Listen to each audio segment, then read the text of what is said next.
Halo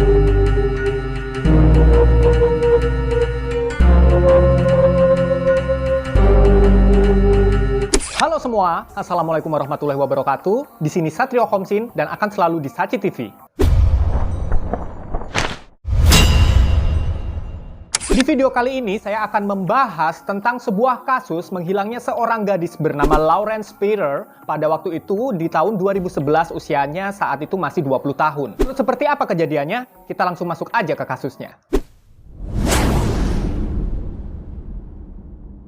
Lauren Spierer lahir pada tanggal 17 Januari 1991 di Scardale, New York, Amerika Serikat. Ayahnya bernama Robert Spierer, seorang akuntan, dan ibunya bernama Charlene Spierer. Lauren lulus dari Edgemont High School pada tahun 2009, kemudian mendaftar di Universitas Indiana, lalu ia belajar merchandising tekstil di sana. Nah, Lauren ini dikenal juga sebagai seseorang yang sangat aktif dalam perkumpulan para Yahudi di Amerika. Bahkan saat liburan, dia pernah menghabiskan waktu liburannya untuk menanam pohon di Israel. Beberapa tahun sebelum Lauren ini menghilang, ia bertemu dengan seorang pria bernama Jess Wolf. Dan Jess Wolf ini punya seorang teman yang bernama Rose Baum. Nah, mereka ini bertemu di Camp Towanda namanya, sebuah perkemahan musim panas di Pennsylvania. For your information, ini tuh acara kayak acaranya calon mahasiswa gitulah ya. Akan tetapi pada tanggal 3 Juni 2011, kala itu Lauren berumur 20 tahun, tiba-tiba Lauren Spierer menghilang. Ini ceritanya seperti ini ya kira-kira ya. Pada suatu malam di mana Lauren ini menghilang, sebelumnya dia itu pergi minum-minum sama teman-temannya. Nah, Jess Wolf yang tadi ketemu di camp musim panas tadi, itu dia ternyata jadi pacarnya Lauren pada akhirnya. Tapi malam itu si Jess Wolf ini nggak ikutan minum-minum sama si Lauren. Dia tinggal di rumah. Bahkan saat Jess Wolf ini belum tidur, dia terus-menerus meng-SMS si Lauren. Jadi memastikan bahwa keadaannya itu baik-baik saja gitu. Karena kan dia nggak ikut kan sebagai cowoknya. Menurut para saksi mata, mereka memberikan keterangan bahwa malam itu, malam di mana Lauren ini menghilang, dia memang diketahui mabuk berat sebelum akhirnya benar-benar nggak dapat ketemu lagi. Benar-benar menghilang. Jadi sebelumnya mabuk dulu, mabuk berat ya. Kemudian langsung lah kan, polisi langsung mengadakan penyelidikan berdasarkan keterangan para saksi dan juga rekaman-rekaman CCTV di sepanjang jalan di sekitaran dia diperkirakan menghilang. Nah sekarang kita langsung masuk aja ke timeline-nya bagaimana si Lauren ini bisa menghilang ya. Hari Jumat tanggal 3 Juni 2011, jam 12.30 dini hari atau tengah malam, ini berarti jam setengah 1 malam lah ya. Lauren ini pergi dari apartemen bersama sahabatnya namanya Ron. David Ron nama lengkapnya. Dan mereka berdua ini pergi ke apartemennya temannya yang satunya lagi yang bernama Jay Rosenbaum. Ingat kan Jay Rosenbaum? Jay Rosenbaum itu adalah temennya Jess Wolf yang ketemu di camp musim panas tadi tuh ya, di awal tadi tuh. Nah, di apartemennya Jay, si Lauren ini bertemu dengan tetangga unitnya Jay bernama Corey Roseman. Diinget-inget ya namanya satu-satu ya. Kita lanjut ke pukul 1.46 menit atau sekitar jam 2 kurang 15 menit dini hari. Lauren didapati nampak di sebuah CCTV dia mulai masuk ke dalam sebuah bar. Pada pukul 2:27 menit dini hari, jadi hampir setengah 3 dini hari ya, hampir setengah 3 pagi. Si Lauren ini didapati dari rekaman CCTV-nya lagi, dia keluar bersama Roseman, keluar dari bar. Dan anehnya di sini dia keluar nggak pakai sepatu dan nggak bawa handphone, ditinggal di dalam bar, mungkin saking mabuknya ya. Jadi nyeker mereka berdua. Mereka berdua ini berjalan dalam kondisi mabuk menuju ke unit apartemennya Roseman, pulang dia maunya. Nah beberapa menit setelah itu, kira-kira 3 menit setelah itu, Lauren didapati dari rekaman CCTV lagi, dia berjalan dalam kondisi mabuk berat ke arah apartemennya Roseman. Bener, jadi dia mabuk berat ya. Saking mabuk beratnya, sampai ada pejalan kaki bernama Zack itu nanya ke mereka, "Hey Lauren, kamu baik-baik saja?" Gitu. Karena saking mabuknya mungkin mau ditolongin tadinya ya. Dalam kondisi yang masih mabuk berat tentunya, dia berjalan menyelusuri sebuah gang, kemudian dia menuju ke sebuah lahan kosong. Bahkan saking mabuknya, polisi mengatakan bahwa sampai dompet dan kunci mobilnya itu kececer di sepanjang gang itu. Nah, gak lama setelah itu, sampailah kan mereka berdua ini, si Roseman sama si Lauren ini di apartemennya si Roseman. Di apartemennya si Roseman ini ada temannya Roseman juga namanya Beth. Ingat ya namanya ya. Jadi, Beth ini kemudian mengantarkan si Roseman untuk tidur di kamarnya. Dan juga menyarankan untuk si Lauren itu tidur juga aja di apartemennya Roseman. Karena kan mabuk berat kan.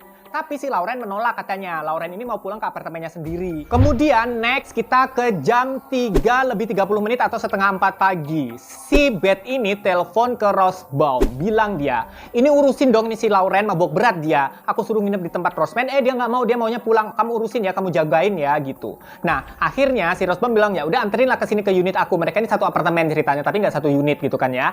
Kemudian waktu nganterin ke unitnya si Rosbaum ini, si Beth ini katanya lihat ada memar di bagian bawah matanya si Lauren. Tapi waktu itu Beth ini mikirnya, oh mungkin karena mabuk dia tadi sempat jatuh lah di bar, kan biasa lah ya gitu kan. Nah kemudian si Rosbaum ini memberikan kesaksian ke polisi bahwa pada saat itu jam 4:30 atau jam setengah 5 dini hari, Lauren ini pergi dari apartemennya Rosbaum. Dia bener-bener mau pulang, nggak mau dijagain dia. Dia pergi dengan kemeja putih dan masih memakai legging hitam yang tadi dipakai di bar. Nggak pakai sepatu dia, karena emang ditinggal di bar kan. Nah, katanya si Rosbaum, nah itulah saat terakhir saya melihat si Lauren, Pak. Katanya gitu. Menurut keterangan, beberapa jam setelah itu, pacarnya si Lauren yang Jess Walsh tadi, SMS ke handphonenya si Lauren. Tapi yang bales ya bukan Lauren lah, kan handphonenya ditinggal di bar. Yang bales adalah karyawan bar itu. Mungkin mereka udah saling kenal juga. Nah, di situ si Jess udah mulai panik nih. Wah, pacarku hilang nih. Langsung lah kan, mereka ini langsung lapor ke polisi tentang hilangnya si Lauren ini. Dan penyelidikan pun dimulai.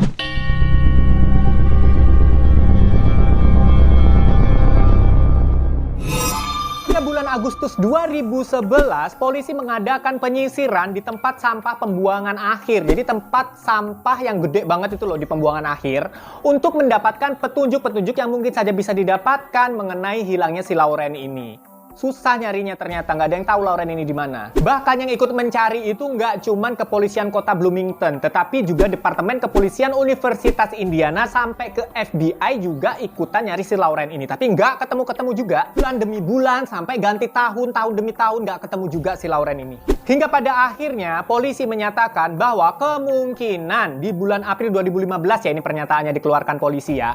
Kemungkinan hilangnya Lauren ini ada hubungannya dengan hilangnya seorang mahasiswi Universitas Indiana juga yang bernama Hannah Wilson. Tetapi sehari setelahnya si Hannah ini langsung ketemu dan udah jadi jasad.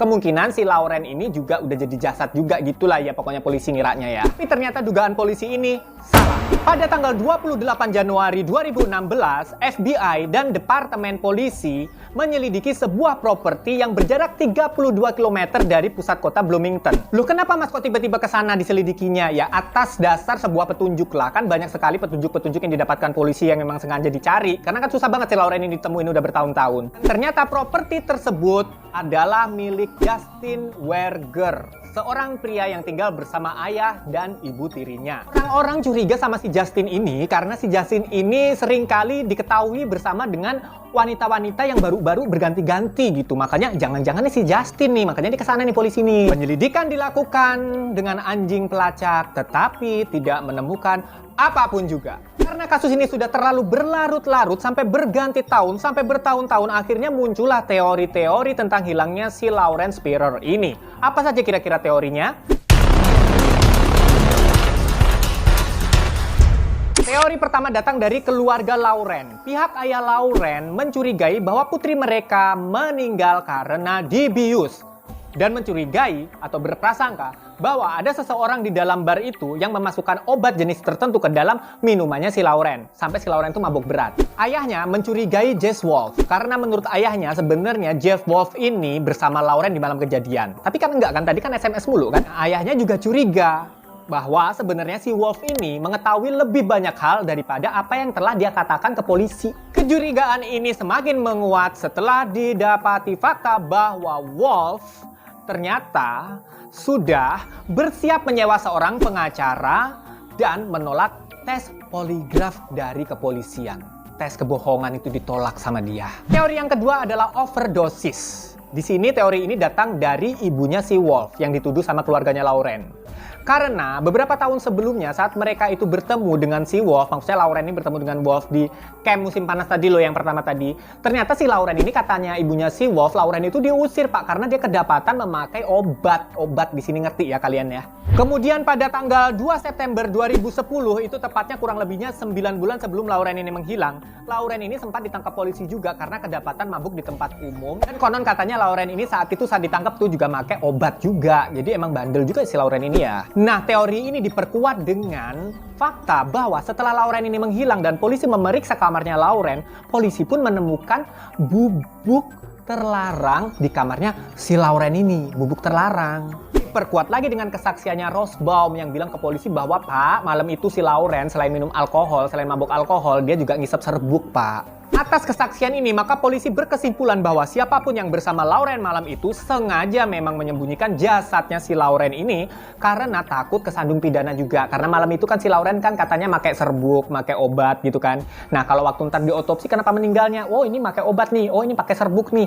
Sama siapa dia makainya? Nah, ketangkep juga kan. Nah, akhirnya sengaja lah jasadnya disembunyikan, masuk akal menurut aku. Teori ketiga datang dari pihak kepolisian, yaitu tentang hilangnya Lauren ini karena diculik sama orang asing. Tetapi keluarga langsung membantah, enggak, anak saya nggak mungkin diculik, dibunuh anak saya gitu. Teori keempat yang beredar di masyarakat luas waktu itu adalah Daniel Messi. Daniel Messi ini siapa? Daniel Messi ini adalah pelaku pembunuhan atas Hannah Wilson, tuh mahasiswi Indiana Universitas Indiana tadi yang satunya tadi tuh. Tapi ini juga terpatahkan, nggak terbukti juga sih, nggak ada alat bukti yang ditemukan maksudnya. Walaupun kasus ini belum ditutup karena kasus ini memang belum terbukti apapun juga dan tidak bisa mendakwa siapapun juga, tetapi keluarganya si Lauren Spirer ini, keluarga Spirer ini sudah mengajukan tuntutan kepada beberapa orang. Siapa dan apa saja tuntutannya?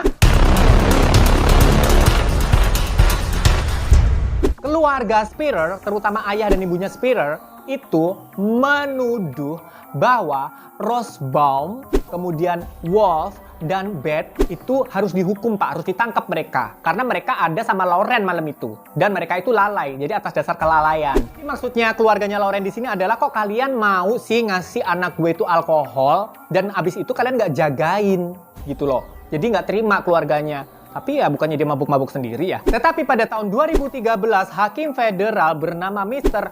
Walton Pratt menolak gugatan keluarga Lauren Spirer itu terhadap Beth. Dengan alasan apa? Beth itu nggak punya kewajiban buat ngurusin Lauren, Pak. Itu kan anak elu, udah gede juga, gitu. Lanjut ke tahun 2014, gugatan terhadap Rosbaum dan Rosman pun ditolak juga.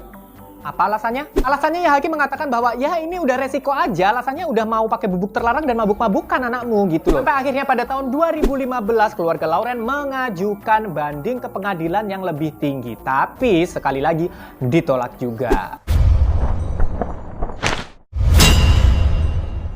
Nah, itulah tadi kasus kali ini yang sengaja saya angkat dan merupakan kasus yang masih misterius karena pelakunya siapa kira-kira. Karena sampai aku ngeriset ini kasus, ternyata aku baru menemukan sampai di sini. Barangkali kalian ada yang lebih tahu dari aku dan sudah tahu apa dan siapa si pelakunya dan apa motifnya dan udah dihukum berapa tahun, silahkan komentar di kolom komentar di bawah. So, thank you banget atas perhatiannya udah mau nonton video ini sampai di menit ini. Sampai ketemu di video berikutnya. Sampai jumpa. Assalamualaikum warahmatullahi wabarakatuh. Bye!